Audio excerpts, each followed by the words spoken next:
ప్రతి ఒక్కరికి ఒక అంబిషన్ ఉండవలసిందే. ప్రతి ఒక్కరికి ఒక డ్రీమ్ ఉండవలసిందే.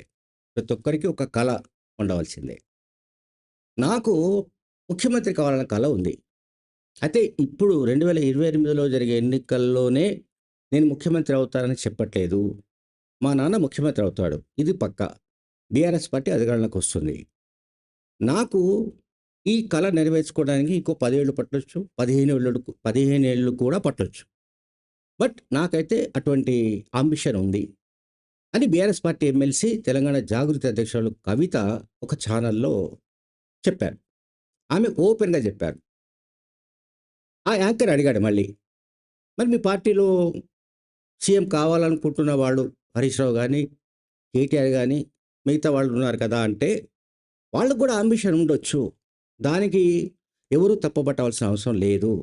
అంబిషన్ లేకపోతే అంటే వాళ్ళకంటూ ఒక లక్ష్య సాధన అంటూ లేకపోతే, లక్ష్యం లేకపోతే వాళ్ళు రాజకీయాల్లో యాక్టివ్‌గా పని చేయలేరని కూడా కవిత ఆ ఇంటర్వ్యూలో చెప్పింది. ఆమె ఇంకా కొన్ని విషయాలు ఏం చెప్పిందంటే, తమ పార్టీలో కలుపు మొక్కలున్నాయి. తమ పార్టీలో కలుపు మొక్కలున్నాయి. వాటిని ఏరి పారవేయవలసిన అవసరం ఎమర్జెన్సీగా ఉందని చెప్పిందామె. ఎమర్జెన్సీగా, అత్యవసరంగా తమ పార్టీలోని కలుపు మొక్కలను ఏరి పారేయాల్సిన అవసరం ఉందని ఆమె అన్నారు. ఆమె ఇంకొక కామెంట్ కూడా చేశారు. పార్టీకి తన వల్ల నష్టం జరుగుతుందంటూ ఏదైతే ఒక ప్రచారం జరుగుతుందో, ఆ ప్రచారం అంతా కూడా మా తండ్రి ఉంటున్న ఎర్రవల్లి ఫార్మ్ హౌస్ నుంచే ఈ ప్రచారానికి సరంజామా వెళుతున్నట్టు ఆమె ఆరోపించారు. సిద్దిపేట, గజ్వేల్, సిరిసిల్ల కాన్స్టిట్యుయెన్సీస్ లాగా నిజామాబాద్ అభివృద్ధికి కూడా తాను బలంగా ఆశించినట్టు, ఆ మేరకు నిధులను కోరినట్టు ఆమె తెలిపారు. అయితే ఆ నిధులు వివిధ కారణాల వల్ల తమ హయాంలోనే అంటే బీఆర్ఎస్ ప్రభుత్వ హయాంలోనే మంజూరు కాలేదన్న ఆవేదన కూడా ఆమె వ్యక్తం చేశారు. ఆమె ఈ ఇంటర్వ్యూలో దాదాపు గంట సేపు జరిగిన ఇంటర్వ్యూలో ఒక ముఖ్యమైన విషయాన్ని ఆమె లేవనెత్తారు. అదేంటంటే తన పైన కేసులు జరిగినప్పుడు, తనను అరెస్ట్ చేసినప్పుడు స్పందించాల్సినంతగా తమ పార్టీ నాయకత్వం ఎందుకు స్పందించలేదని ఆమె సూటిగా ప్రశ్నించారు. ఆమె వేసిన ఈ ప్రశ్న డైరెక్ట్‌గా వెళ్లి బీఆర్ఎస్ పార్టీ వర్కింగ్ ప్రెసిడెంట్ కేటీఆర్‌కే తగులుతున్నట్టుగా నాకైతే అనిపిస్తోంది. ఎందుకంటే బీఆర్ఎస్ పార్టీ వర్కింగ్ ప్రెసిడెంటే యాక్చువల్‌గా ఆపరేషనల్ పార్ట్ అంతా ఉంటుంది. అంటే పార్టీ నడపడం గానీ, పార్టీకి సంబంధించి కార్యక్రమాలను అమలు చేయడం గానీ, ఇవన్నీ పార్టీ వర్కింగ్ ప్రెసిడెంట్ ఆధ్వర్యంలో జరుగుతాయి. సో, సొంత సోదరి ఎప్పుడైతే ఈ లిక్కర్ స్కామ్ కావచ్చు, ఇటువంటి కేసెస్‌లో ఆమెను అరెస్ట్ చేయడానికి ముందు గానీ, అరెస్టు జరుగుతుందని తెలిసి గానీ, ఎటువంటి నిరసన కార్యక్రమాలు గానీ, ఎటువంటి ఆందోళన కార్యక్రమాలు గానీ జరగకపోవడాన్ని ఆమె తప్పుపట్టారు. ఆమె ఈ సందర్భంగా చంద్రబాబు నాయుడు అరెస్టు విషయాన్ని కూడా ప్రస్తావించారు. తెలుగుదేశం పార్టీ అధ్యక్షుడు, ప్రస్తుత ఆంధ్రప్రదేశ్ ముఖ్యమంత్రి చంద్రబాబు నాయుడును అరెస్ట్ చేసినప్పుడు, ఆ పార్టీ భూమి ఆకాశాలు ఏకం చేసి ఎంతగా ఆందోళన చేసిందో 2 తెలుగు రాష్ట్రాల్లో కూడా చూసాము. కానీ బీఆర్ఎస్ పార్టీలో ఒక ముఖ్యమైన నాయకురాలి అయిన నన్ను అంటే ఒక ఎంపీగా పనిచేసిన వ్యక్తిని, ఒక ఎమ్మెల్సీగా ఉన్న వ్యక్తిని అరెస్ట్ చేస్తే, తప్పుడు కేసులు పెడితే పార్టీ ఎందుకు స్పందించలేదు?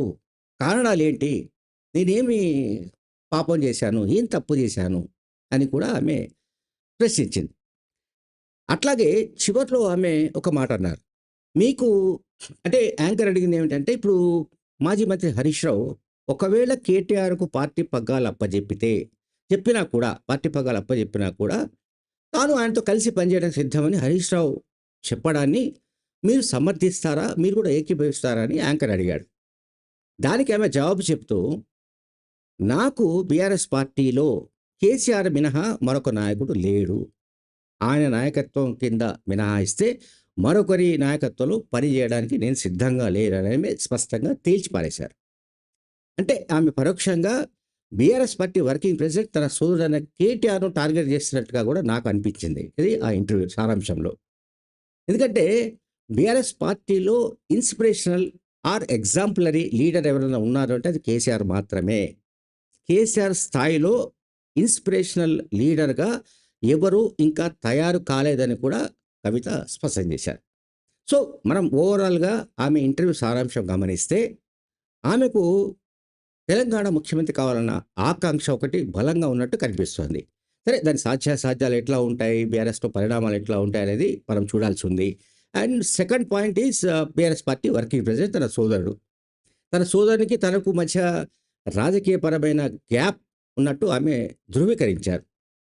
సో, కుటుంబ పరంగా బాగానే ఉన్నాయి సంబంధాలు గానీ, కొద్ది నెలలుగా తాను లేఖ రాయడం గానీ, ఆ లేఖ లీక్ కావడం, ఇతర అంశాల నేపథ్యంలో తన సోదరునికి మధ్య గ్యాప్ ఉన్నట్టుగా కూడా ఆమె అంగీకరించారు.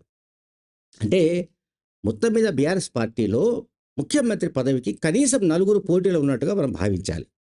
Number 1 KCR, number 2 KTR, number 3 కవిత, నంబర్ 4 హరీష్ రావు. నలుగురు కూడా పొటెన్షియల్ నాయకులే. ఇందులో ఎవరు ఎవరికీ తీసిపోని వాళ్ళే. అయితే ఆమె చెప్పినట్లుగా ఈ ఎలక్షన్స్‌లో అంటే వచ్చే ఎలక్షన్స్‌లో కేసీఆర్ ఒకవేళ సీఎం అయినా, ఆ తర్వాత జరిగే ఎలక్షన్స్‌లో తాను ఎందుకు సీఎం కాకూడదన్న ఒక వాదనను ఆమె తీసుకొస్తున్నట్టుగా మనకు కనిపిస్తోంది. Thank you very much.